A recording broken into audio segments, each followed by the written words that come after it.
Arsenal beat Brentford 2-1. Arsenal's young guns getting it done on the day, Shaka. I tell you what, it's a good job they did with that late goal coming from Brentford.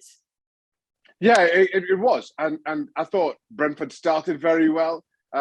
Arsenal defended resolutely, something I said about them in the second half of their game against Wolves, and a question whether this was an Arsenal team that can do that a little bit more consistently.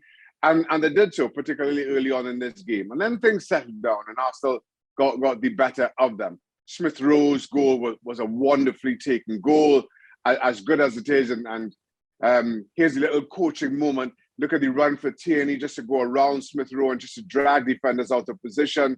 But from there, it was all about Smith Rowe and the finish. Then the second goal, again, it's no less than Arsenal deserved. But so easily could have been called back for that foul right in midfield, which Janssen wasn't happy about. And I have to admit, I agree that could have been given as a foul, and I don't think there'd have been too many complaints. I don't think Lacazette was playing the ball or in a position to play the ball when contact was made with Janssen. But at the same time, Janssen then brought down Nicolas Pepe in the box.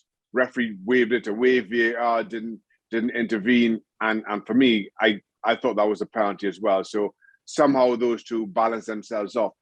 And Brentford are a tough bunch, and they resolute. They're a good footballing team. You know what they're about, and they got a goal very late on. Probably all that they deserved a consolation. Arsenal the better of the two teams, certainly for huge periods in this game, and deserving the 3 points in my opinion.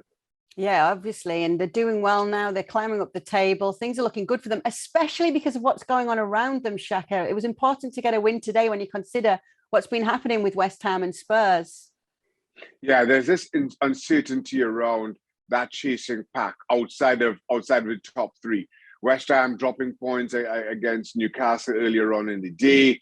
You still have the inconsistency of Manchester United and Spurs. We're waiting to see if Wolves are going to make a serious fist of their own top four push. Arsenal, in beating Wolves a couple of weeks ago, I thought that was one of their best defensive displays, as I just mentioned, that we've seen from them for some time. And when I say some time, I'm not just talking about this season, but for the last 3 or 4 seasons. And if they can continue to show that resolve and the kind of attacking notes that we saw from them today, I think Arsenal can make this top 4 position their own. I was a little bit slow to say that. You can see this from Arsenal more consistently after Wolves, but maybe today I'm just starting to change my mind and starting to become somewhat of a believer in Arsenal and how resolute they can be. But right now, it's looking very good indeed. But this is not the first time we've said this about Arsenal over the last few years. More times than not, we've been left disappointed. But I'm hopeful. Thanks so much for watching ESPN on YouTube. And for more sports highlights and analysis, be sure to download the ESPN app. And for premium content and live streaming, subscribe to ESPN Plus.